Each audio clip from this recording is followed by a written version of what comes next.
नमस्कार, विश्व शांति दर्शन news bulletin में आप सभी का स्वागत है। आइए देखते हैं कुछ पॉजिटिव न्यूज या नॉन ब्रेकिंग न्यूज। कड़ी मेहनत और मुशक्कत के बाद अपने क्षेत्र में सफलता प्राप्त करने की बड़ी खुशी शायद ही कोई होगी, और यह सफलता ओलंपिक स्पर्धाओं के स्वर्ण पदक के रूप में अगर हो तो क्या कहने। लेकिन किसी के काम आना इससे भी बड़ी खुशी दे सकता है, और यह दर्शाया है ओलंपिक रजत पदक विजेता मारिया आंद्रेजिक ने।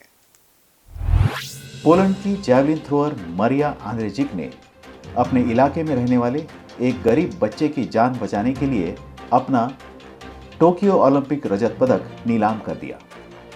8 महीने के एक लड़के की हृदय शल्य चिकित्सा के लिए $1,25,000 की निधि जमा करने के लिए उसने ऐसा किया। एक कंपनी ने आंद्रेजिक का रजत पदक $1,25,000 में खरीदा और बोली जीतने के बाद उन्होंने मारिया से अपना पदक रखने के लिए कहा। उस बच्चे की अब स्टैनफोर्ड यूनिवर्सिटी में होगी सर्जरी। मारिया आंद्रेजिक ने 64.61 मीटर की दूरी तक भाला फेंका और रजत पदक जीता था। इस पोलिश भाला फेंक स्टार ने अपने पदक को नीलाम करने के अपने फैसले के बारे में कहा कि उसे निर्णय लेने में जरा भी देर नहीं लगी, क्योंकि वह अपनी बेशकीमती संपत्ति की नीलामी करके उस बच्चे की मदद करना चाहती थी। उसने अपने फेसबुक वॉल पर लिखा, यह पहला अनुदान संचय था जो मैंने किया था और मुझे पता था कि यह सही है। अनुदान संचय मिलोसेजिक नामक एक युवा पोलिश लड़के के लिए था।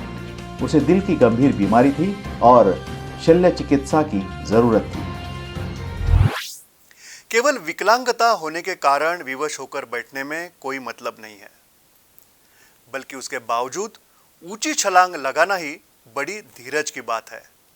यह साबित कर दिखाया है इंदौर मध्य प्रदेश की एक मूकबधिर युवती ने। आइए देखते हैं यह खबर। मध्य प्रदेश की आर्थिक नगरी इंदौर की मूकबधिर छात्रा वर्षा डोंगरे ने मिस इंडिया अवार्ड हासिल करके इंदौर ही नहीं बल्कि पूरे देश में मध्य प्रदेश का गौरव बढ़ाया है। इस प्रतियोगिता में 1000 प्रतियोगी शामिल हुई थी, जिनमें से सिर्फ वर्षा फाइनल राउंड तक पहुंची। इस प्रतियोगिता में वर्षा एकमात्र मूक बधिर प्रतियोगी थी, बाकी सभी प्रतियोगी सामान्य थे। वर्षा अब मिस यूनिवर्स में सहभाग की तैयारी करने में जुटी है। इससे पहले वर्षा मूक बधिर कैटेगरी में मिस एमपी अवार्ड भी जीत चुकी हैं। वर्षा सेकेंड ईयर बीकॉम की छात्रा है। उसके माता पिता, छोटी बहन और चाचा सभी मूक बधिर हैं। उसके परिवार ने लोगों से यह अपील की है कि मिस यूनिवर्स की तैयारी के लिए उसकी आर्थिक मदद करें। तेलंगाना राज्य के मुलुगु जिले में स्थित रामप्पा मंदिर ने हाल ही में यूनेस्को की विश्व धरोहर स्थलों की सूची में जगह बनाई है। जटिल बलुआ पत्थर से बना मंदिर और बेसॉल्ट की मूर्तियां जो समय की कसौटी पर उतरी है, इस मंदिर को विशेष बनाती है। तेलंगाना के मुलुगु जिले में स्थित रुद्रेश्वर मंदिर, जिसे रामप्पा मंदिर भी कहा जाता है, हाल ही में यूनेस्को की विश्व विरासत सूची में अंकित किया गया है। इस रुद्रेश्वर मंदिर का निर्माण सन 1213 में काकतीय साम्राज्य के शासनकाल में काकतीय राजा गणपति देव के एक सेनापति रेचरेला रुद्र द्वारा किया गया था। रामलिंगेश्वर स्वामी यहाँ के पीठासीन देवता हैं। पूरे 40 साल इस मंदिर के निर्माण का काम करने वाले मूर्तिकार रामप्पा के नाम से भी यह मंदिर जाना जाता है। यह मंदिर 6 फीट ऊंचे तारे के आकार के मंच पर खड़ा है, जिसमें दीवारों, स्तंभों और छतों को जटिल नक्काशी से सजाया गया है, जो काकतीय मूर्तिकारों के अद्वितीय कौशल का प्रमाण है। इसकी नींव सैंडबॉक्स तकनीक के साथ बनाई गई है। फर्श ग्रेनाइट का बना है और स्तंभ बेसाल्ट के हैं।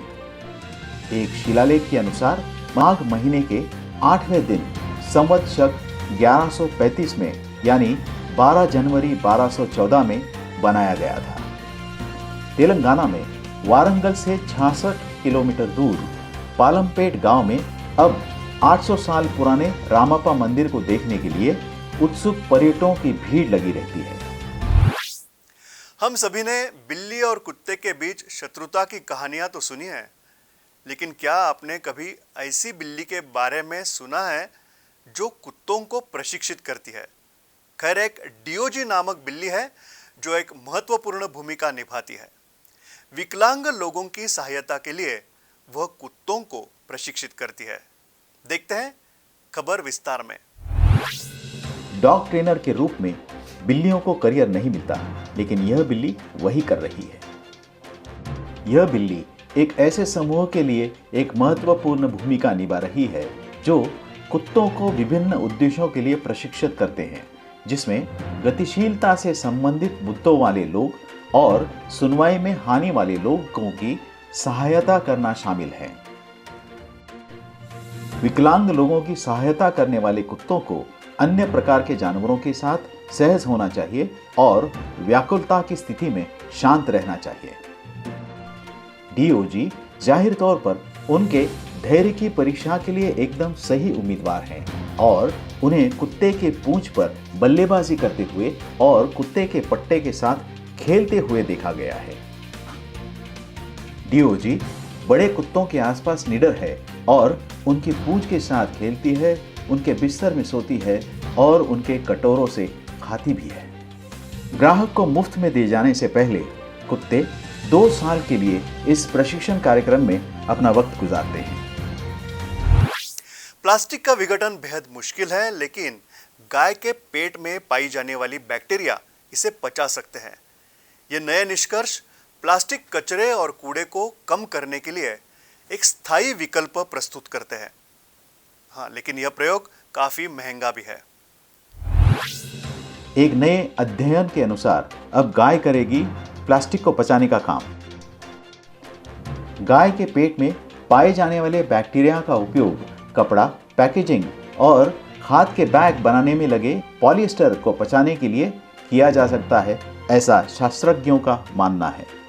प्लास्टिक का विघटन कर पाना बेहद मुश्किल है, लेकिन जानवरों के पाचन तंत्र के अंदर रहने वाले सूक्ष्म जीव समुदाय एंजाइमों का एक आशाजनक स्रोत हैं जो यह काम कर सकते हैं।